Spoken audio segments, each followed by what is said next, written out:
Good morning, everyone. On behalf of TIDLOR Public Company Limited, I would like to welcome value analysts, fund manager, and honor guests to TIDLOR analyst meeting of the operating result in the third quarter of 2021. The meeting is organized in online meeting in order to comply with the social distancing protocol. Firstly, I would like to introduce TIDLOR senior management team who will present and respond to your question today. The first one, Kun Chiu Pong Cho.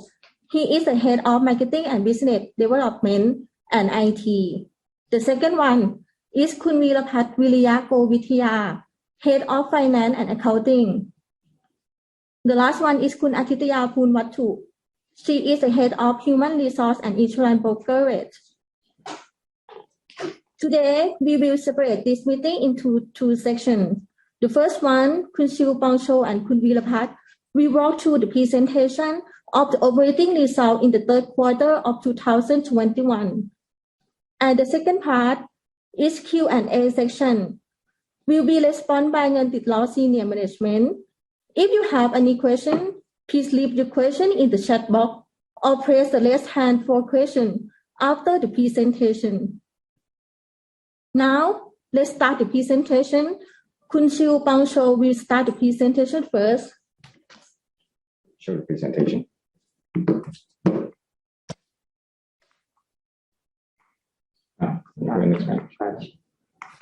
Okay. Good morning, everyone. Today we want to show you our Q3 performance, 2021. As all might know, our Q3 is our latest wave of COVID pandemic in Thailand, and we have experienced a city lockdown nationwide. In the backdrop of this, we were able to achieve a 3.2% Q&Q growth to 56.6 billion Thai baht for our loan portfolio. Among this portfolio, our fastest growing is our motorcycle segment. Because of our very successful TIDLOR card portfolio, we have over 200,000 customers who have the cards already. That help us to drive a higher outstanding balance per account and hence a faster growth for the portfolio. In addition, we have a very successful campaign as well for the truck segment. We have a interest rate campaign starting at 0.46% per month. For certain segment, depends on LTV, depends on car age, but overall, we have got very good response, which generate additional volume that can compensate for the lower yield. Even at the backdrop of this COVID pandemic, we're able to control NPL level at 1.41%. But part of the reason of this low NPL level is because of our debt relief program offered to the customer, which comprise of 2 skip payment and then 2 lower installment for 2 more months. So we expect that in the coming quarter, it might trend up a little bit.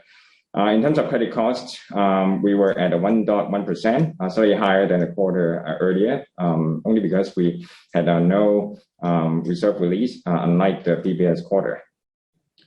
In terms of cost-income ratio, we continue our improvement trend down to 56.2% because of high income and also the improvement of the cost because of a digitization efforts. In the number of branches, we have actually revised up our number of branches opening plan for the year because we are able to achieve a lower opening cost. And also we are able to staff only 2 staff per branch, unlike the other average 3 person per branch. So we will have revised up for the whole year to open for 210 branches. And as mentioned earlier, our TIDLOR revolving card has a very good response among our customers. Our customers are able to withdraw cash from 40,000 ATM for the top 5 banks, 24 hours times 7 days, anytime there's a need for the customers. And when we try to dig down into the details, we find that our customers actually have majority of the transaction happen outside of a branch operating hours. We have achieved almost 200,000 transactions in Q3 alone. And then what we find out more interesting fact is that our 20% of the withdrawal actually happen more than 10 kilometers away from the originating branch. That means the customer, whenever there's a need, no matter where they are, whether they're close to the branch or not, they're able to draw cash whenever there's a need arise. So that actually satisfies an unmet need in the market. Right now, we're 33% of the TIDLOR card active accounts over the whole portfolio of ours. So as the trend continues to improve, we'll be able to achieve a better and better acquisition and servicing costs for our loan customers. From the insurance side, for the past 2 quarters, because as I mentioned earlier, our COVID pandemic and the city lockdown actually impact the tendency of the customers by actually lower class of the insurance because there's a less need for buying auto insurance when they do not need to travel that much. As you can see that the 2 quarter has a slightly lower premium compared to Q1, but all 3 quarters combined, we're still able to achieve a year-on-year 25% year-on-year growth. And then a little statistic on the right bottom chart, you can see that the index of searching insurance has proven that overall in the whole Thailand, the need actually dropped quite a lot. But there's some good sign. Since September, we find that the relaxation of the city lockdown measures started to have more people travel, and then there is a higher mix of class 1 insurance on the top right hand corner. You can see that the class 1 insurance mix increased to 42% already. And then in particular, we have launched a campaign together with our extension of our installment plan from 6 months to 10 months. We've got a very positive feedback. And then together with the high season of customer buying insurance in Q4, we see a good trend that our insurance sales almost reached to the normal level comparatively to the pandemic level.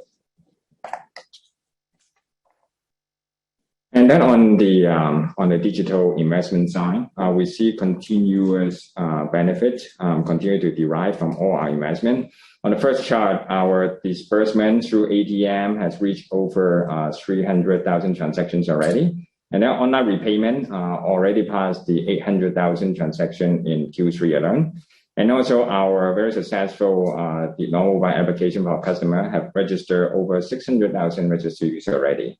All these 3 combined, meaning there are less low value added tasks happen at the branches that help us to improve our productivity at branch. And that's the reason why we only have 2 person per branch for our new branch opening. That helps us to drive the overall headcount per branch down to 4.63 per branch in Q3. And if you wonder about what is the impact for our debt relief program, for the latest lockdown, we find that on the left-hand side chart, you can see that the request for debt relief program is much lower than the first lockdown. And then at the end of Q3, we have a portfolio of 7.9 billion remain for the customer remain in the debt relief program.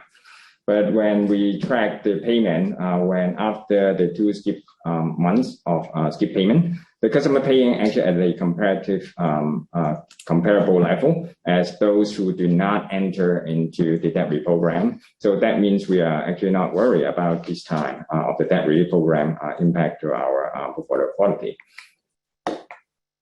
And finally, even at the backdrop of all these challenges of delivering performance and also handling the pandemic, the latest lockdown, we're able to get a lot of local and international recognitions for all these 14 awards we have obtained, from financial inclusion to digital to culture to advertising. That is a confirmation of our continuous investment in all areas of our business. And finally, even though the recovery, as I mentioned, actually is in sight, and we hope it will continue to improve, but there are still headwinds ahead. As we understand, one perhaps would impact for the recovery would be any delay for the vaccine rollout through the country, especially for the dark red and the red zone. And also the income fluctuation for the population might actually cause some of the customers to delay some of the investment decision. And also if there's any more stringent policy in terms of government that might impact to the competition landscape, and also drive more customers to go to borrow from the loan shop. But on the other side, for the tailwind, the title loan market is still growing at a very healthy pace compared to other products. And the fact that the interest rate for the title loan is actually now lower than the credit card and the personal loan segment, that might attract some of the customers to actually use this product. And also the trend for the market consolidation for both title loan and also insurance brokerage actually put our big players, including ourselves, in a position of advantage. And finally, as there are a lot of government stimulus require the population to use various digital tools that actually benefit our return on our investment on various digital tools.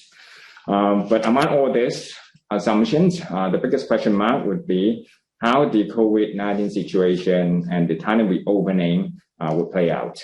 So if everything is smooth, then the recovery would be perhaps even faster than we expect. But on the other hand, if there's any outbreak or further lockdown, that will actually upset all the assumption that might impact for the whole industry.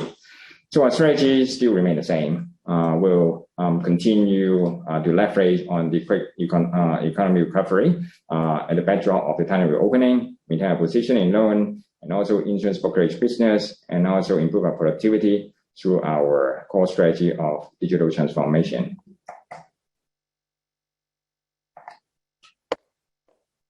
All right, good morning. Let's get started with the total gross loan balance. At the end of the third quarter, we posted the loan balance at about 56.6 billion, with the growth rate of Q1Q like 3.2%. But the year-on-year growth would be like 16.3%. We gave you the guidance that for the whole year, this year, we're probably going to see the growth rate around 15 to 20%. So we are still aiming for that guidance. On the right hand side, on the upper graph, you want to see the credit cost that we actually still hovering around like 1%, with the guideline that we gave out last time about 1.5%. By the end of this year, we should be able to see that guidance still hold true for these elements. On the second graph, we show you the Npl ratio. We reduce it down to like 1.4%. It mainly because of the debt relief program that we gave out to the third wave of COVID outbreak in Thailand in the third quarter. So we probably going to see some slight increase in the fourth quarter, but we should be able to maintain it within the guideline of 2%. On the bottom graph, the Mpl Coverage Ratio, we posted at 326%. We are still considering on the release of the reserve on this level because the economy just recovery and then Thailand just reopened like 18 days. So we are still waiting for the signs of the economy recovery. And after that, once we see the clear sign of economy recovery, we're probably gonna consider releasing the excess reserve again. All right. On the left-hand side, in terms of the net income, we generated about 813 million in third quarter of this year. For the year-to-date Q3 of this year, we generated total about 2.4 billion with 32.4% year-on-year growth. These figures, we're going to see some expense acceleration in the fourth quarter of this year because of the TVC that some of you might notice that we just launched TVC ad about October of this year. So there will be some expense incurred. And also because of the recovering of the economies, some of the incentive that we have to pay to our staff in the field as well.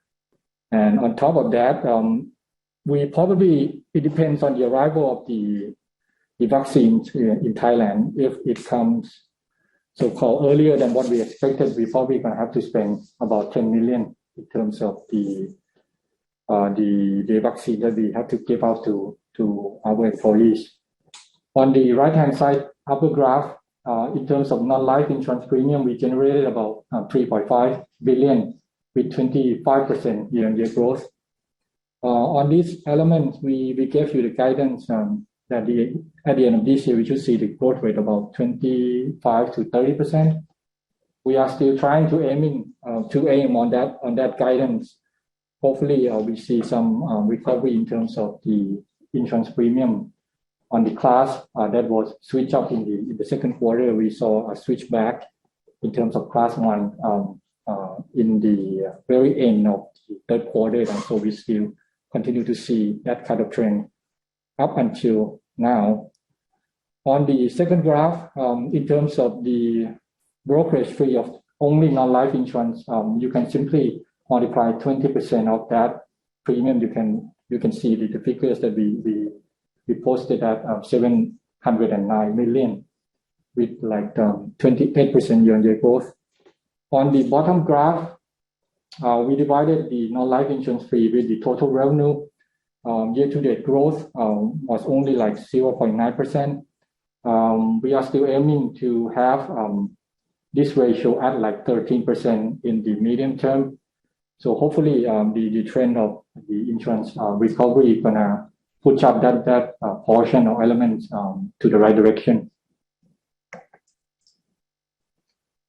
All right, last but not least, on the upper left-hand side, loan yield, we were still able to maintain loan yield at 17.8%, even though some of the competitors actually announced the yield reduction in the second quarter, and then some of them actually repriced it back a bit in the third quarters.